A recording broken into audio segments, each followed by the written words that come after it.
Mm.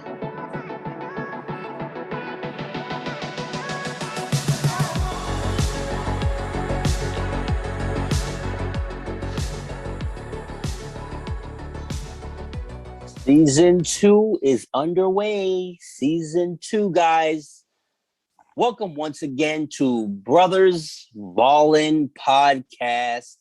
This is a new podcast formerly known as Blood is Thicker Than Ballers. All right. We just decided to just change the name a little bit. Just trying to get you guys familiarized with the new setup. So Brothers Ballin Podcast. If you are aware, we have Brothers Ballin Facebook group where we try to, start up some conversations around sports. And of course, if you are new to our podcast, welcome to Brothers Ballin Podcast. Two brothers. We talk about sports. We talk about, from a fan's perspective, just sports topics. And we're going to have a really good show for you today. And just in case you've never been introduced to the two hosts, we have one host, Big John. Say hi to the people. How's it going, people? Great show for you today. And I am your other host. My name is Robbins.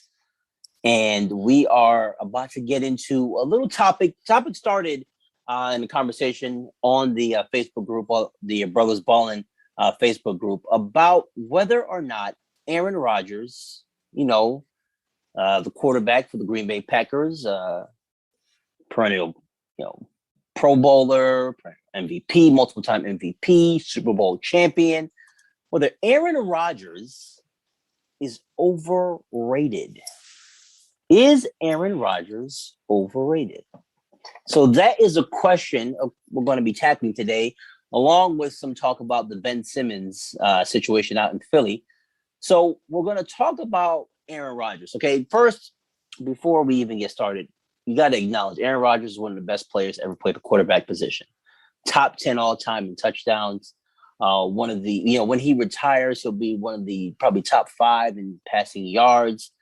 Like we mentioned earlier, Super Bowl champion. Mm-hmm. One of the best quarterbacks to ever, play the game.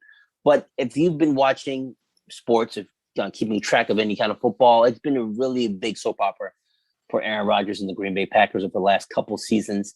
Basically, with Aaron Rodgers, him and Holland, or whether or not he wants out of Green Bay, whether he feels disrespected, a quarterback of this caliber is not getting the proper respect. Mm-hmm. So we're going to kind of go into, all this ruckus that's being kind of brought up in Green Bay. We're going to talk about whether Aaron Rodgers is overrated. So just on its face, John, do you agree that Aaron Rodgers, quarterback for the Green Bay Packers, at this time is overrated? And if you do agree, why do you think he is an overrated quarterback? All right. So I'm going to say this. Yes, there's a little level of he's overrated in my opinion. And I say this because in terms of the stats, his stats are out of this world. Agreed. But in the NFL, we measure quarterbacks by championships, right? Mm-hmm. And for all the accolades and records he has in terms of his body of work, when you compare it to other great quarterbacks, because stat-wise, his stats overshadow a lot of other quarterbacks who've also won championships. Blow them out the water. Absolutely. In terms of stats. Absolutely. You would think that he would have more than one, at least 2 to maybe 3 championships already in his career, based on his body of work, right? And so my thing with season-wise, his stats are out of this world. Like, he won the MVP last year, throwing 48 touchdowns and 5 picks. Like that is just absolutely outrageous. Like, for a quarterback to have that difference of a touchdown and interception ratio in the league, that's absolutely ridiculous. And for me, like, listen, I'm an Aaron Rodgers fan. I love how he plays the game. Mm-hmm. I just feel that in the biggest moments, when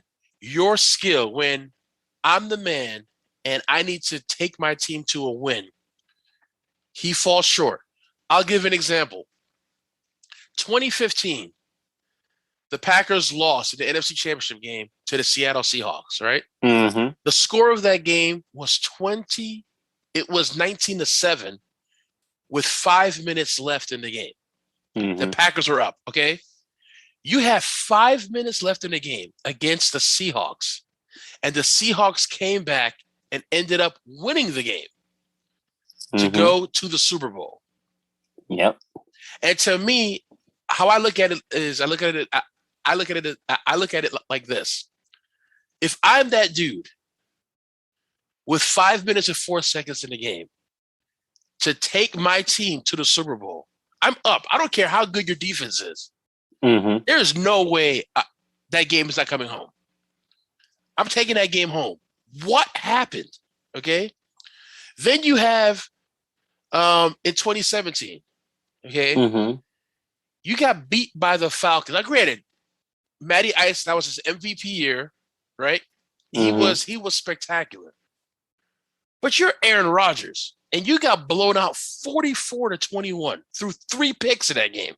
Okay? The 49ers, when the 49ers played the Kansas City Chiefs, who did they go through? The Green Bay Packers in the NFC Championship game. Beat the brakes off of them 37-20. Then you go last year, you're at home. This is your MVP year. Down the stretch in the game, you have an opportunity to make a play. He could have ran in. We know Aaron Rodgers has crafty feet. You could have ran into the end zone for that touchdown. He decides, I got to make a play. And I'm like, the easy play is just run right in. And the reason why I say he's overrated is because Aaron Rodgers, and I blame us as fans and the media, we are wowed by his splash plays. But a lot of times, if he just made the simple play, his team would have advanced. And I know people will say, well, he hasn't had a dominant defense. But the thing is, if you throw 3 picks in a game, giving the Falcons short fields to score, I'm like, I don't care how great your defense is. If you're making bad decisions, and every once in a while he does, times like he'll throw interceptions, and you know he threw the ball without even caring. Like even if we go back to week 1 when they played the Saints, when he threw that bomb down the field, when the Saints were beating the brakes off the Packers in that game, that last interception he threw, that was just a I don't give an F throw, right? Like he just threw it up for grabs, like, throw it up there and was like, whatever. And he goes through those moments. And for me, the big issue I have with Aaron is so, engulfed with trying to make the big splash play to get the oohs and ahs, when a lot of times it's just make the easy play. Real quick, I want to mention Tom Brady. Remember Patrick Mahomes? Patrick Mahomes' first NFC Championship game against Brady, right? New England out to the league, right? We all knew that, hey, this kid is special. He brought the team all the way back to within one possession. What did Tom Brady do? Tom Brady's like, okay, look, they got the momentum. This kid is bringing this team back. They got the momentum. We just got to get a first down. Find a way to make a first down. See, but if you remember that game, New England lost that game. Okay, if not for an offsides penalty that nobody realized was called when the ball was snapped, the Kansas City Chiefs are in the Super Bowl, and I think that Patrick Mahomes, his success is, to me, probably the biggest indictment on Aaron Rodgers, right? Because Patrick Mahomes people said, "Oh, Aaron Rodgers is the best who had ever done it prior to Mahomes showing up." Right. Just as talented, rocket arm, ability to move around the pocket, run and get yards if need be. But Patrick Mahomes, okay, if you look at Aaron Rodgers, the weapons that he's had in his career, he had Ahmad Green, which was a really good running back. He's had Jimmy Graham, which is one of the best pass catching tight ends in his prime. In his prime, definitely. He's had Jordy Nelson, who was a perennial Pro Bowler. He's had Devontae Adams for a while. So weapons, the weapons that he's had are comparable to what Pat Mahomes has had in terms of Travis Kelce and Tyreek Hill. Those are his two main weapons. But Devontae Adams, Jimmy Graham, he's had a lot of good receivers. And in his 3 years as a starter, granted, they both started their careers on the bench. Okay, they were behind, Rodgers behind Favre, Mahomes behind Alex Smith. So they had the training year to kind of get things started. And Patrick Mahomes basically is 2-1 in conference championships with 2 Super Bowl appearances. Yep. Aaron Rodgers, in all the time, we're talking 05 to this year, 16 years, he's been to 1 Super Bowl. Correct. And has been to a total of 5 conference championships. So Patrick Mahomes' success, being that Aaron Rodgers and Mahomes are the closest in terms of pure talent, is an indictment on Aaron Rodgers. It says I look at Aaron Rodgers a little differently because of Patrick Mahomes. If you're talking about, do we rate Rodgers in the same group with Manning, Brady, and where Mahomes will soon be? No, I mean, he can't walk into the room with Brady and Manning. Okay, right. Brady, if we're in the same building, Brady has the penthouse. Right. Okay. Manning probably has the floor right underneath his, because I think in terms of let's not disrespect Joe Montana, who got 4. Well, I'm just talking about guys like the modern, like Montana. Right. Yeah, I agree. All time, absolutely. Montana is the top 5 quarterback all time, probably number 2 or number 3, depending on how you want to rank him. Okay. Manning gets a lot of credit because of his ability to basically be a coach on the field. Right. He basically had control of the entire offense. Quarterbacks now have, right, and that's the skill people are looking for in quarterbacks now. Because Peyton Manning was just so good at manipulating defenses, it's now almost like a prerequisite for you to be a good quarterback. You've got to read defenses. You've got to see, find the blitz. And to your point about Peyton Manning, the one thing that he has, I think, that elevates his legacy even higher than it actually is because he's won a Super Bowl with 2 different teams. Yes, and he's taken 2 teams to 2 Super Bowls. Yep. Okay. Now the loss to Seattle, he had no chance. That was a bludgeoning. I think they should have beaten the Saints when his second one with the Colts. Right. But that's for another day. That was just that right there. We need to have another podcast on the legacy, like the greatness of like the Drew Brees, Mannings, and where we place them on our chart. We need to do that. Yeah. As an Drew Brees is not in that place with Manning and Brady. They're separate. Brees, again, is another one. A lot of stats. Okay. But when it came time for that moment, granted they did win the Super Bowl, but when it came time for that moment, it's like Aaron Rodgers, Drew Brees. Aaron Rodgers is one of the most talented quarterback in the history of the NFL. And for him to only have just 1 Super Bowl and really 1 Super Bowl appearance. Right. He only got there 1 time. He's kind of like, instead of we're saying, oh, Brady, Manning, Rodgers, probably more like Marino and Rodgers. That's a group of guys who were so talented, but probably did not make, because Marino made 1 and Rodgers made 1. Rodgers won his, Marino didn't win his. Right. So it's really important, I think, when you're looking at Aaron Rodgers, if you're going to comp and say, oh, he's great, yes, I believe he is. But comparable to his peers, the elite peers that he played with. Right. And Manning, we're talking about, again, Manning and Brady and Brees, he's a level below those. Even though he's more physically talented than them, right? He's a level below those guys.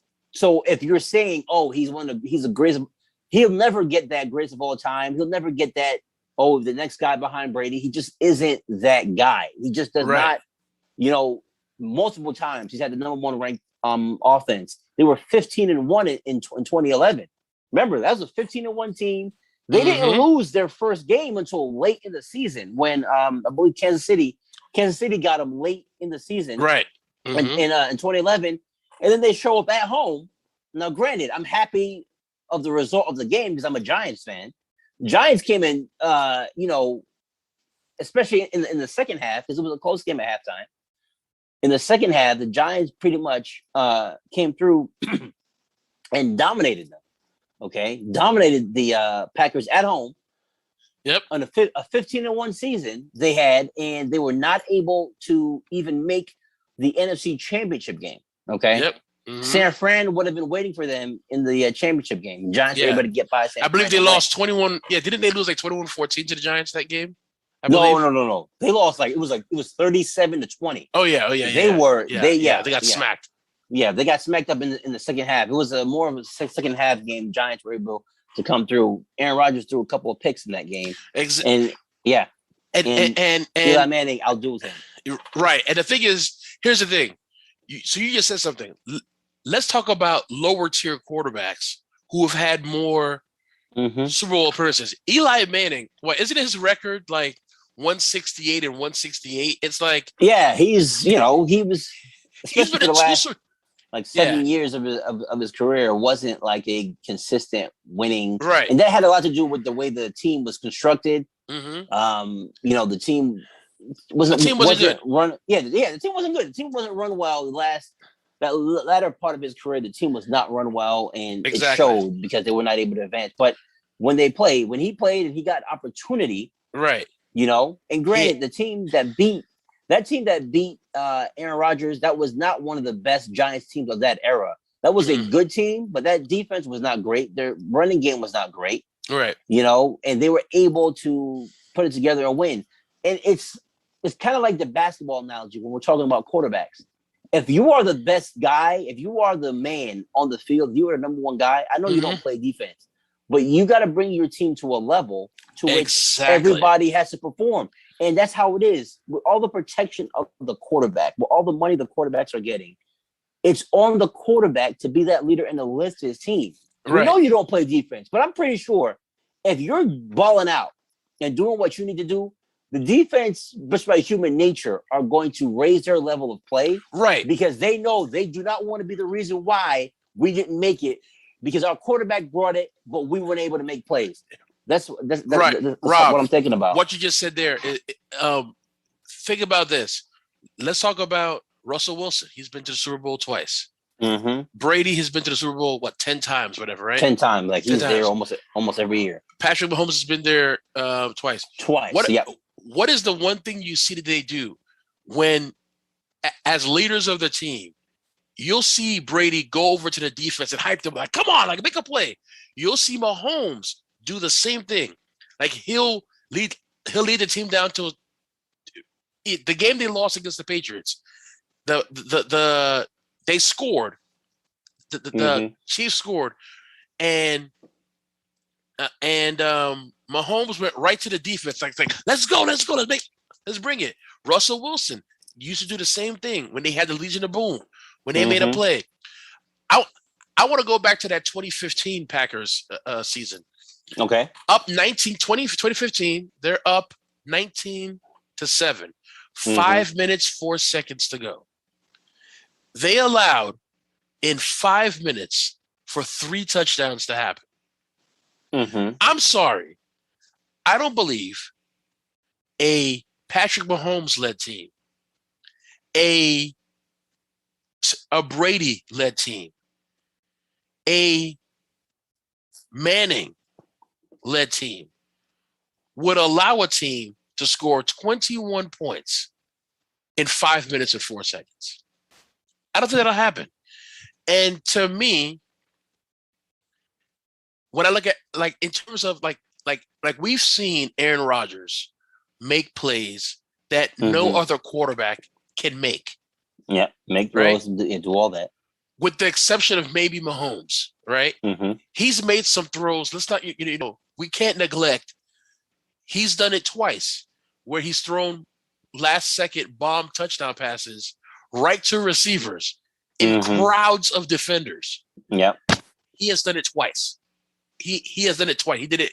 He's done it. He's done it to. I think he did it to Arizona. It's happened to Arizona a couple of times. And it happened to Detroit. Detroit. He's done it to Detroit. And I could have sworn he did it to the Vikings too. I don't know if that was I'll have to check.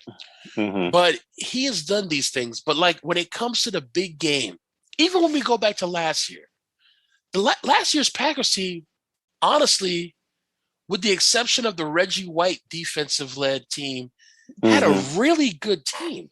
They had a good defense. They had a really good team. That is true. They had a really good team. And yes, I get it. It's Tom Brady. And to me, if you're coming to my house, right? You're coming to my house. I don't care what run you got. You come into my house. I need to get that team. Yes, we can say it's the coach's job to make sure the players are ready for the game.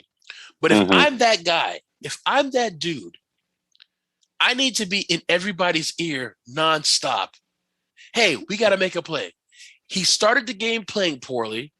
And then when they kind of got back into the game, where and here's the thing, the defense, for the most part, played pretty well in the beginning, and he wasn't moving the offense.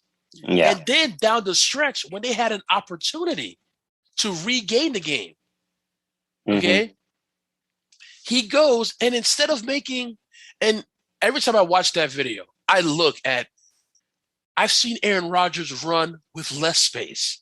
Yeah. Why is he not, like, it's 9 yards. You can beat that guy. I know for a fact, you're not the fastest guy on the field, but I know for a fact you can beat that DB from that angle. From the angle he's coming at, you can beat him to the end zone. And he's like, oh no, oh no, Devontae Adams, I gotta get Devontae. I gotta get somebody. And I'm pretty sure his receivers were like, dude, run. Like, we got you. Just run. Yeah. And so, this has happened again and again and again. And I know a lot of people are going to be masked by the stats. Because honestly, if you spoke to someone who knew nothing about football and said, okay, here are Aaron Rodgers stats, and here is this other great quarterback stats, they would see Aaron Rodgers and say, oh man, this guy must be spectacular. He's way better, yeah. Yeah, but that's not the case. And I think you would think that after a couple of NFC Championship losses, that would trigger something in his head and say, no, I got to get it done. Like, I am determined to get something done. And it hasn't. And I get very leery when I see a Packers team in the NFC Championship, because I'm like, oh, man, yep, you know what? They're going to lose again. Because they've consistently lost. Yeah, they haven't shown up in those big moments. And yes, it's one thing to talk about stats, but as we get, as the years start to pile on, passing numbers are not going to mean as much because we're in a pass happy league. Okay. Like, to me, and this is off topic, Jerry Rice will forever be the best receiver to ever play in the NFL. And not just because, I watched him as I was growing up. If you look at his statistics in this pass happy era, his statistics are just like so far and away better than anyone, than any receiver that has played the position. Okay. And I think for Aaron Rodgers, as you go on, he'll be top 3 in yards, probably top, he's due to pass 2 more guys, I think, this year in terms of touchdown passes, all-time touchdown passes. So I think he's ranked 6th right now. He's currently ranked 7th, Aaron Rodgers? Aaron Rodgers, Aaron Rodgers is 7th. He's going to pass Marino, and he's going to pass Phillip Rivers this year, okay? Because he's only 4 away from Marino and 5 away from Phillip Rivers. Oh, yeah, he's the best, guys. So he'll end the season 5th all-time in passing touchdowns, Okay. Mm-hmm. And he plays another couple years, he'll certainly pass Brett Favre.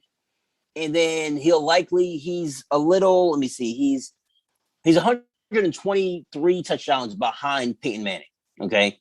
So he's going to have to play probably 3 seasons, maybe 4 seasons, because there's no way you can keep that pace up with the touchdowns. But he could potentially be, what, 4th, 3rd all time in touchdown passes? All time touchdown passes. And let's not forget, you remember when he got drafted, he didn't play for his first 2-3 years. Yeah, right? 2 years he didn't play. Now, granted, those could have helped. You probably add another 40 maybe touchdown passes because of the fact that he was young, didn't expect him to be as dominant as he was. But the years waiting helped him, I think, significantly in terms of becoming the best player that he could be. Because he came out the gate firing, boy. Yeah. I mean, listen, he's multiple playoffs, okay, multiple opportunities for Super Bowls, multiple Pro Bowls, multiple MVPs. He is one of the best quarterbacks to ever play. We acknowledge that. I think the thing that kind of brought this argument or brought this topic up was the fact that, I mean, listen, Aaron Rodgers is a great quarterback, but just from observing him, I've never met him in person. Just from observing him, he does come off as a bit of a diva, and he's been going on and on about how he's felt disrespected by the Packers organization, and how they mishandled the roster. Green Bay is one of the best run franchises in the NFL. Right, they're one of the best run franchises in the NFL. Trust me, as a Giants fan, I can recognize a really good, well-run organization. And Packers have well-run front office. Yeah. They've always been in contention. They've always been a team that has been there when they talk about the elite. Okay, they've fallen off a couple of years here and there, like everybody does, because this is the NFL and the sport is basically made for everybody to be 8-8 or now maybe 8-9. That's how the game is built. I mean, but if you look at the numbers, and we're going to just say it, the year before they won the Super Bowl in 2010, all right. Prior to that, he had only made the playoffs once. He didn't make the playoffs in his first 2 seasons. They went to the conference championship in his 3rd year, and they didn't win. They didn't make the playoffs the year after that. But since that, 2010, 11-5, lost in the wild card. The next year, they were 10-6, and they won the Super Bowl. Okay. Next year, 15-1, and that's the team the Giants beat. Next year, 11-5, lost in the divisional playoffs. Next year, they were 8-7-1 and snuck into the playoffs because the NFC North was so terrible. Right. Next year after that, 12-4, lost again in the NFC Championship game. Year after that, 10-6, lost in the divisional playoffs. Next year, 10-6, lost in the NFC Championship game again. Okay, you notice a theme? 7-9 and 6-9-1 records in the following years. They were down. Then they hire Matt LaFleur, because those last 2 years, I believe, were Mike McCarthy. They got Mike McCarthy out of there. And then the last 2 years, 13-3, consecutive NFC Championship game losses. Okay. They consistently lose in the NFC Championship game. Now, Rob, here's something that you pointed out when reading those stats after 2010. They had 2 bad seasons. Yeah, just 2. How many teams in the league can look at the window in a 10-year span and say we only had 2 bad seasons? 2 bad seasons. And to me, that right there is an indictment on him. You've had good enough teams. You've had great teams to win. Okay, you've especially had 12-4, 15-1. You've had 15-13 and 3. That's a back-to-back 13-3 seasons. I mean, I'm sorry. You've got to be able, you've got enough to perform. Exactly. Okay. And it's not saying, it's easy, but the fact of the matter is this: as an elite talent, as one of the best to ever do it, okay, you can't just say, we only got to 1. I mean, let's think about it. The greats of the greats, which is where people are putting Aaron Rodgers, the great of the greats, in any sport. Derek Jeter in baseball. Derek Jeter's resume is not Derek Jeter's resume if he doesn't have the 5 championships. Yep. Okay. Michael Jordan, okay, the best of all time, the GOAT, depending on how you want to argue it. His resume is not, with all the points he scored, with all the defensive player of the year, MVPs. If he's not 6 championships, okay, multiple championships, his resume, he's not even considered the GOAT. Okay, right. He may be one of the best players I've ever seen, but no, that guy may have been better. You've got to win the championship. Brady's going to have all the records by the time he's done. He's going to play till he's 55, and he basically is multiple time Super Bowl, multiple MVPs, multiple Pro Bowls. Why? I mean, that's what makes him the GOAT, right? Because it's about winning championships in a sport in which no position is as important to a team's success or as pivotal to a team's progression as the quarterback. If you're one of those guys, if you're that guy, show up bigger than that. Okay. Eli Manning is nowhere near the talent that Aaron Rodgers nowhere was. there. Okay. Oh. But yeah, you got some glare going. There you go. I fixed it. Yeah. The sun. Someone's peeking through my window. Yeah. So, and Eli Manning's nowhere near the caliber player that Aaron Rodgers is.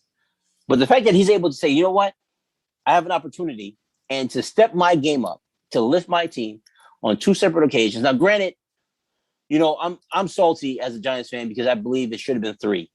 Okay. It should have been to 3 Super Bowls. I'm not even going to get into that because we can go on for hours about how that 08 team should have been. However, I'm talking about lifting your team and being able to step up in the moment, knowing your team needs to win a game and, bring your team home, whether it's a drive, whether it's just saying, you know what, my defense is not playing well. I need to be able to hold on and sustain a drive. Rob. And score. Thank you. That's the power of a good quarterback. He doesn't play defense. Yes, but he can dictate the game and assist his team with his play. And that is what is so important about the quarterback. And Rob, to that point, think about the strategy that teams use against the Chiefs. What's the strategy? Do your best to hold on to the football to limit the amount of possessions that Mahomes gets. The whole strategy of playing the Chiefs. What is the game plan? There's 60 minutes in this game. There's an opportunity to get 12 opportunities for both teams. Let's just say that. Okay, our goal is to get 7 of those 12. We want to limit the amount of possessions. It's all about possessions. We know when this guy gets the ball in his hand, his team is probably going to get a field goal or a touchdown. We know this. Our goal is to limit the amount of chances he gets. That's the strategy. Yeah. And so to me, and when we talk about Aaron Rodgers, that's the thing that I think he lacks is like, okay, how this game is played. Okay, I need to adjust and say, you know what? They don't think we can run. Let's fool them with some runs. Let's mix it up a little bit. Oh, their offense is red hot. How much time is left in this quarter? 7 minutes. I need to milk this 7 minutes. Yep. So they don't get another opportunity. I don't think those are the things he's thinking. And, he can argue and say he is. I don't know if he's looking at the game that way. He's like, I want that bomb play. I want that thread the needle to this guy. I want thread the needle to Tunyon, to, Scantlin, who, to all these guys. And I think that's a detriment to why because for him, his biggest game is the NFC Championship game, and he's fallen short over 5 opportunities, 5 chances, and he only won 1. It's just, to me, I think, and it's kind of like, I think the fact that he's been going back and forth with the organization has really brought it to a head. But it's like, is it even worth? Sometimes you think, is it worth the headaches if we're just gonna be brought to the lake, or be brought to the NFC Championship game, and then you play not your best, not a terrible game, but not your best, not your best, your best in those moments.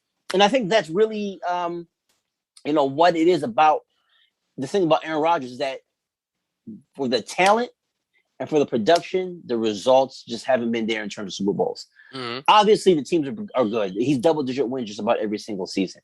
And I'm pretty sure this year will be another double-digit win. But I'm thinking about it now, just because of what has happened in the Super Bowl, if you were to rank and say, okay, who's more likely to make it to the championship? Green Bay ain't in the top two. It's Tampa. I think the Rams have been fantastic this year. San Francisco, still a lot to be desired in terms of their, I think offense production. I know they scored 41 against Detroit, but Detroit's is almost about a minor league team right now. Detroit is rebuilding right now. They're rebuilding. Yeah. So San Fran has a lot to show, and those teams are going to be playing this weekend. So it's going to be real interesting to see how this year transpires. And I think because of the chaos of this offseason, Aaron Rodgers is likely, Aaron Rodgers and the Packers are likely to not get as far as they probably could have gone. Mm-hmm. So it's going to be extremely interesting to see. And I think that's a lot. There's a lot to look at. But I think Aaron Rodgers is not in that upper echelon of the modern quarterbacks of this recent era. And I'm just talking Manning, Brady, Breeze, those guys. Aaron Rodgers, to me, falls a little short. He's behind Manning and Brady, and he will be behind Mahomes in a couple of years. Because Mahomes' ability to raise his game to say, you know what, I've never had a really good defense, but we're gonna be so explosive. We're gonna be so potent of an offense. It's gonna force the opposing offense to try to match me, and that in itself helps my defense. Because it really makes them one-dimensional trying to keep up with Kansas City. You can play it that way, or you can say, you know what, my defense is not really holding up the end of the bargain. I need to hold on to this ball, be efficient, and score. And either way, you can be able to find success. Right. And Aaron Rodgers doesn't do that. And honestly, let's just hypothetically say this. Let's just say we go to the Super Bowl and Mahomes hoists that trophy this year, he will then surpass Aaron Rodgers. Well, I would say, because we're talking about body of work. Body of work is important because right now they have the same amount of Super Bowls, one each. Right. So for him to have two, okay, over Aaron Rodgers, one is not the same. Because I would say Eli Manning was not a better quarterback than Aaron Rodgers. Right, but the thing is, clutch-wise, in the playoffs, who would I rather have? I'd rather have Eli in the Eli's clutch. He is clutch moments. He's clutch moments. Eli Manning. Even their last playoff game, the boat game, where all the receivers were on a boat and then realized that they couldn't catch a football. Eli Manning was great in that game. Mm-hmm. Okay, his guys didn't come through. Okay, his guys didn't come through. They lost. The loss is on Eli's resume. Okay. His guys did not come through that game. But Aaron Rodgers, he's had just really, really great top 10 offenses almost every year. And he just does not come through in those big moments. Mm-hmm. It's, and that's it. That's all I got to say on Aaron Rodgers. Yeah, we spent a lot of time on Aaron today. Yeah, I mean, and we had a lot. We had a lot to say. We had a number of questions. We didn't even get to any of the questions. But it is what it is. We know what we wanted to talk about. Yeah, in terms we kind of answered. Rodgers. Yeah, we kind of answered all the questions within the conversation.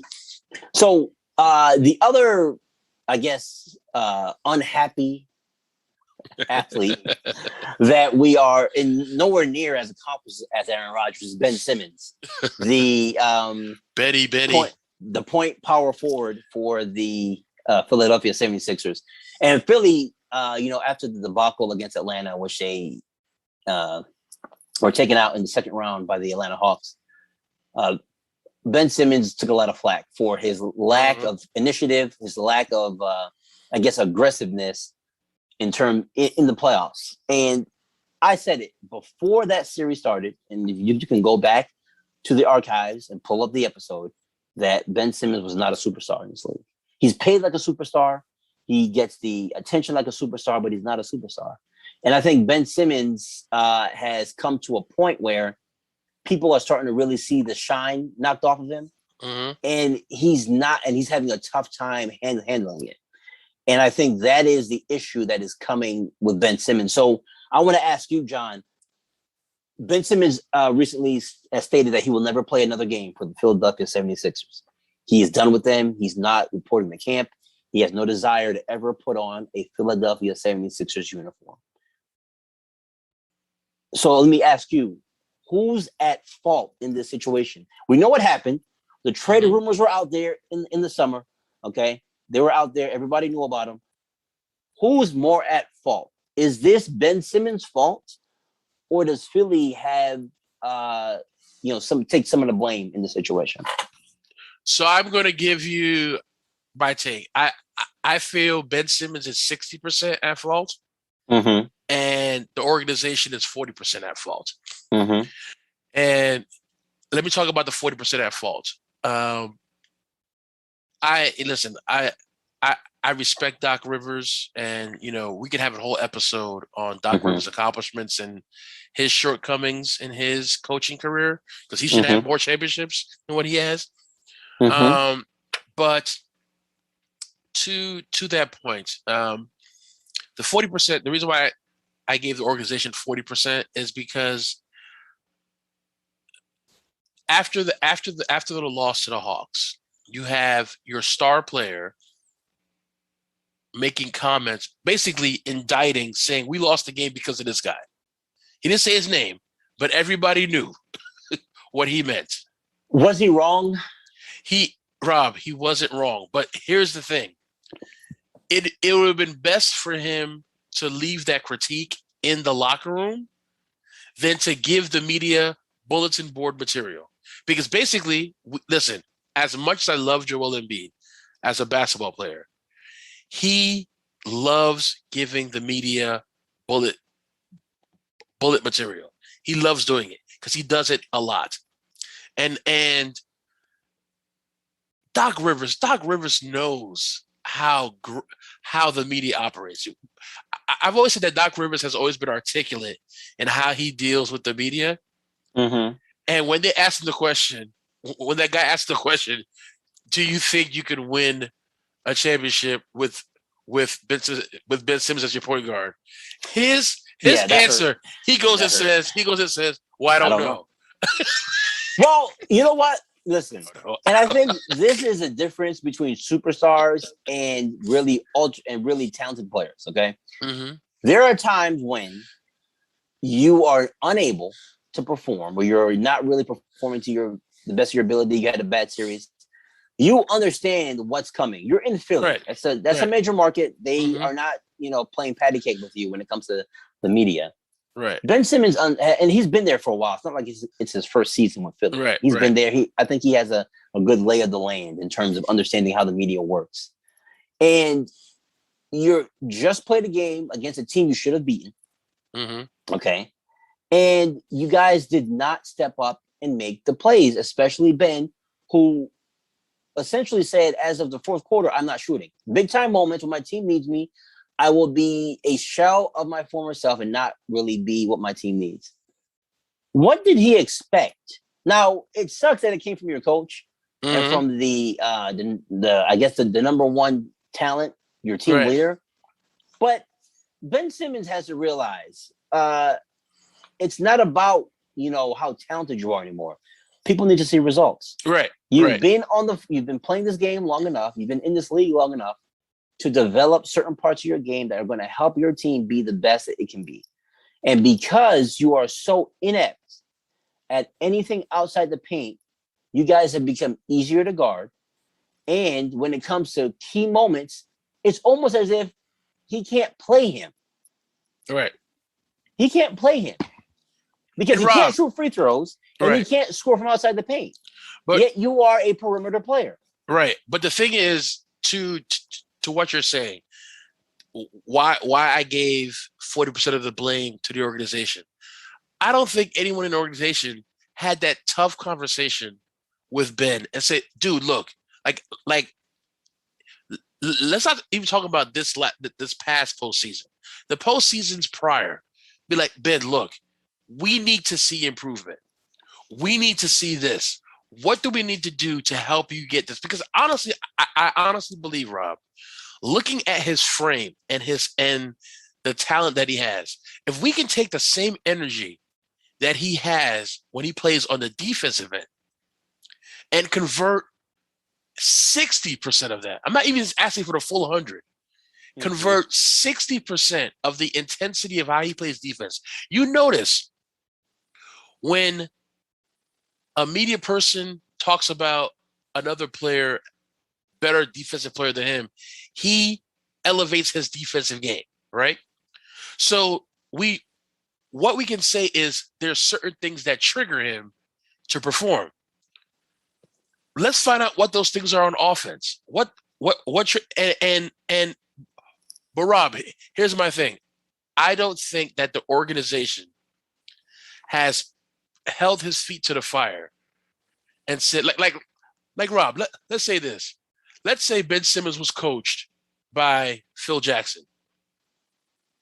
Phil Jackson would have went to the media and thrown passive-aggressive digs at him. And he's known for that. He threw digs at Kobe consistently in the media. But what did that do to Kobe's game? It elevated his game, right? Okay, so there's your example. If you're a superstar, why do I need to tell you that there's a part of your game that needs to be improved? Are you not assessing yourself? Are you not assessing your game and realizing that what worked at wherever you played before college is not going to work in the NBA? Is it your responsibility to step up? Rob, I agree. I've never trusted Ben Simmons as a superstar because, and there's two guys that come to mind: Ben Simmons and Markelle Fultz, both number one overall picks. Mm-hmm. You tell me in a game like college basketball, you can't bring your team to the tournament. That tells me you're a good player, but you're just a special talent. You don't affect wins and losses. Mm-hmm. Superstars affect wins and losses. Okay. Ben Simmons is a ultra talent. You couldn't bring your team to the NCAA tournament. Okay. They won 9 games, I think, that year. It doesn't even matter how many games. You didn't make the end. I'm not saying you win the whole thing. You didn't make the NCAA tournament. And we're looking at you as no. He doesn't affect wins and losses. He's not a superstar. And to me, he has no right to throw the gauntlet down and say that, I'm never playing for you guys again. Everything that's happened, Philadelphia's reaction to him, Philadelphia's I don't think he's ever really embraced playing in Philadelphia. That doesn't matter. Right. He's embracing those checks. Oh yeah, he's embracing. Okay. He's embracing those checks. Okay. He's not giving any money back. So yes, he's embracing Philadelphia because he definitely is cashing those checks. And my thing is this: if that is what's going on, and you are, a player, because people paid him, he got paid like he was already a superstar, and he was a developing player. True. He's a perimeter player who cannot affect the game from the perimeter.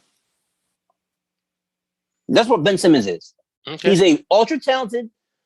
He's not even a 3-and-D guy. He's a dribble and D guy. What move does Ben Simmons, after being in the league for 5-6 years, what move does Ben Simmons have that he can go to in order to get a bucket? Hey, Ben Simmons, here's a set. You're a superstar. You're getting paid like one. Get us a bucket. Right. I would listen, Rob. I'm not saying I don't agree. And this is a superstar. And then he has the audacity to say, I'm never playing for you guys again. What did they do to you? Now, granted, they probably coddled him. They did. And yeah, but that's why I said that they have 40% of the blame. That's why you're not a superstar. That's why you're not a superstar. Because people have to tell you what is wrong with your game in order for you to make the requisite changes. He didn't think it was a problem that every year that people played, he was at the top of the 3-point line and his defender is below the 3-point line. That's not an indicator to you that there's a problem. Guys are literally saying, please shoot the ball. Please, of all the things, of all the outcomes that we have on the team that's defending the Sixers, they're saying a defense is okay, we want to give them the worst possible shot. Right. They're saying the worst shot is you from the perimeter. And for years they've done it. And you still don't improve? Even Giannis, okay? Giannis has said, you know what? Man, they're playing me below the free throw line, I'm either going to be ultra aggressive, okay, right. or be able to have some effect from the perimeter. Now, granted, he's not a good perimeter shooter. Right. He's getting a little better at that free throw line jump shot, but he's a very aggressive player. And what happens? His aggression allowed them to win the championship. Yep. Ben Simmons and his adjustments to his Euro step, yes, to getting by the wall. Okay. He's gotten by the wall. Yep. You know, like Ben Simmons' ability to pass is great. His ability to rebound and defend is great, but he averaged 16 points a game this year. It's not like he's sharing the ball with James Harden and Kevin Durant. Okay, it's Joel Embiid. So the mere fact that he can give you 16 points, the man can give you 16 points in a game. Yes, because he's tall and he's long, and he can almost fall into those points. Like it makes no sense to me. Like if he developed a jump shot, he could average 27. He can literally, if he could average a triple double. He's that talented of a player. He could average 28, the work is not 12 and 12. Yeah, easy. Obviously, the work is not getting done, so he's going to be just a really talented player. My thing is his agent is Rich Paul. He is aware him not showing up is going to be check deductions. So is he willing? Yeah, he is. To not get paid. He got 33 million. No. Time out. Remember, so Ben Simmons' contract pays him. I think he almost gets half his money up front before training camp starts. So he'll have money in tow. Money's not going to be a problem for him. It's just going to be whether or not he feels as if, whether he feels he's been disrespected, whether he feels as if. Well, he was disrespected. He was. What by Joel Embiid pointing out the truth, and by Doc Rivers in the moment, Doc Rivers disrespected, and he was disrespected because his two teammates told the truth about how he did not step up for his team. Yes, that is the epitome of disrespect. Right, he was. His team told the truth about how he was not there for his team when they needed him as a superstar. Yes, they told the truth, and that was disrespectful. Yes, that was disrespectful. Yes, it was. Okay. Yes. Yeah, yes. Next time, lie. You hear that? Lie. No. That's how you not lie. Lie. Just say lie to the players. Don't lie to the players. That's a conversation they could have had in the locker room. They didn't need to give the media. They didn't need to give the media the bulletin. But they said that they spoke to him in the locker room, and he was not going to play for Team Australia in the Olympics because he was working on his game, and now he decided to work on going to another team. So Rob, so here's a question I want to ask. Philadelphia says, Elton Brand comes to you and says, Rob, I need you to take ownership of this move. What are you going to do? Where are you sending him? I definitely would want to trade him because I don't think his game is going to get any better than it is now, and it's not good enough because right now, you look at it in the East, you're behind Brooklyn and you're behind Milwaukee, okay? And you're on that level with Miami and the Atlanta Hawks. Miami definitely got better. Yeah, the Hawks, the Knicks. The Atlantic division is extremely competitive, okay? That's probably the best division in all of basketball. The Nets, Sixers, Celtics, the Knicks, the Raptors. Those are 5 teams coming into next season that should believe that they can make the playoffs, okay? It doesn't make any sense to me for Ben Simmons to go out and say, I'll never play for this team again. Because really, what's going to happen? What kind of move is going to be made? You look at those teams that I just named in the Atlantic. Milwaukee's not going to trade for him. Okay. Miami's not going to trade for him. So whatever team he goes to, whatever situation he goes to is going to be a worse off situation than it is in Philly. And he's hopefully will be able to find the same kind of success in terms of wins and losses like he did in Philly. I just don't think that Ben Simmons is really being really smart about the situation. It makes him look a certain way that he can't take the heat, and it's really a growth opportunity for him because he needs to realize you've got to work in your game. Being talented and able to run up and down the floor and dunk is not enough in the league anymore. You got to add to the game. Let's not forget he had against Utah in one game 42 points, 12 rebounds, 9 assists. Yeah. Well, So he's capable. He's capable of putting. But that was a regular season game, and when the game gets in the playoffs, you've got to be able to perform. that game was triggered because there was conversation. Well, Embiid was out, and then the media was talking about how Gobert was Defensive Player of the Year, and that pissed him off. And when they played, he went off. He went off on Gobert. Yeah, so he goes off for a game, mm-hmm. and then he goes to a series and does what? Against a team that they should have beaten. Agreed. Because Ice Trey shot poor in that series. Yeah, but listen, that's the thing about poor. Trae Young. Trae Young can shoot 1 of 10, and he's coming at you the next time looking for that shot. It's mentality. He has no fear factor. Trae Young has superstar mentality. Mm-hmm. That means a lot. Because if he's not playing well, he's still going to come after it. And you respect that. And that it shows your teammates that you're there and they're gonna that you're there with them, ready to make plays, and they can step up their game as well. Ben Simmons, I think, is absolutely in the wrong to request a trade. It makes him look very bad. Yes, has Philly handled it perfectly? No. But the fact of the matter is, the longer this goes out, the worse his trade currency is, the worse deal they're gonna get. Because teams realize now, especially if that season starts and he's not in the Sixers uniform, that's just a sunken cost. You can't get rid of that money. That's money that is a literal sunken cost. Okay. Teams would be like, and honestly, that's Philly's fault, because when they were getting those offers earlier, they should have just done it. Yeah, they should have just done. They should have just done it. It is sunken cost. Because now people are gonna be like, wait, I don't have to give you 3 first-round picks. I'm just gonna give you 1. No, there's no other offer that is gonna be any good. Right. And until you trade him, it's a sunken cost. The team without Ben Simmons, okay, Sixers are, I would say, fifth in the East, 5-6 in the East, behind the Nets, the Bucks, the Hawks, and the Heat, and maybe even behind the Knicks, depending on how well the Knicks continue to develop. Well, the thing is, listen, man, that would suck for Philly for that to happen. But I think honestly, they should have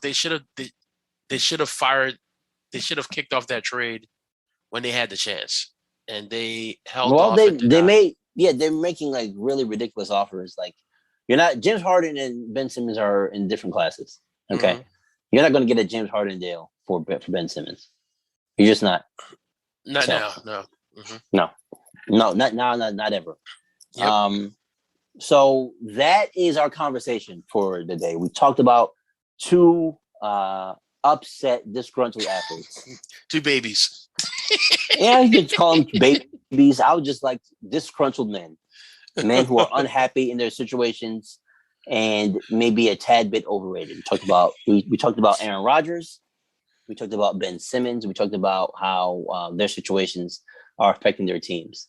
What do you guys think? Is Aaron Rodgers overrated? Is Aaron Rodgers, one of the best quarterbacks ever play the game, overrated?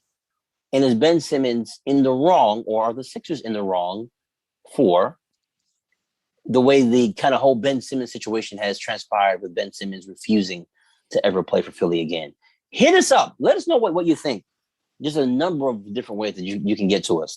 Bloodbrothersballin at gmail.com is one way. That is Bloodbrothersballin, BALLIN at gmail.com. Hit us up. Let us know what you think. Let us know what other show topics you would like us to talk about. Or you can hit us up on Instagram at Brothers Ballin Podcast. Our picks for week 3 are up. So if you definitely want to take advantage of that, you can do that. Every Wednesday, our picks are up for the upcoming NFL week. So let us know, how you did. And of course, look at our picks to see, where we have each game going. Also, you can hit us up on our Facebook group. The Facebook group has been really popping. We talk about, or have conversations throughout the week pertaining to different topics in sports. Facebook groups is Brothers Ballin Sports. Hit us up. Just search in Facebook Brothers Ballin Sports. We talk about all kinds of stuff. When it comes to football, when it comes to basketball, really engaging conversation each week in Brothers Ballin Sports, the Facebook group. And lastly, we have merch. You can purchase merchandise from Blick and Wit. .com, blickandwit.com, guys. This is really where it's at in terms of merchandise.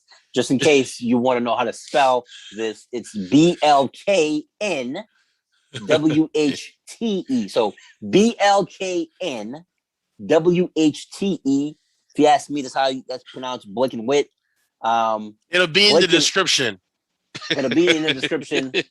So it's supposed to say black and white. I say blickandwit.com. Get your merch. And once again, guys, we really appreciate the feedback, the follow through, and just being part of the community. We really appreciate the being able to talk about sports, being able to converse on different topics, different players, and really appreciate the conversation we had today, because this was, I think, a good conversation about two athletes in different sports, really kind of going through the same kind of thing. One is actually playing, the other one's not. So, John, any final words for the people? Definitely hit up the Facebook group. I just want to reiterate that the Facebook group has been on fire.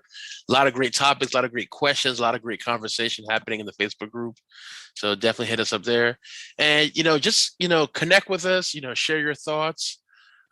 All our information will be in the description. So just follow us. If you love sports, this is a great community to just talk sports and just have fun. And ladies, you guys are invited as well. So don't think that, oh man, it's another man bonding group. Women, ladies, if you want to learn about sports, come join the group. We'll teach you. Or if you know about sports, come join the conversation. We post questions throughout the week, and we love hearing people's feedback. So with all that, thank you. Peace. Until next week. We love you. Enjoy your day.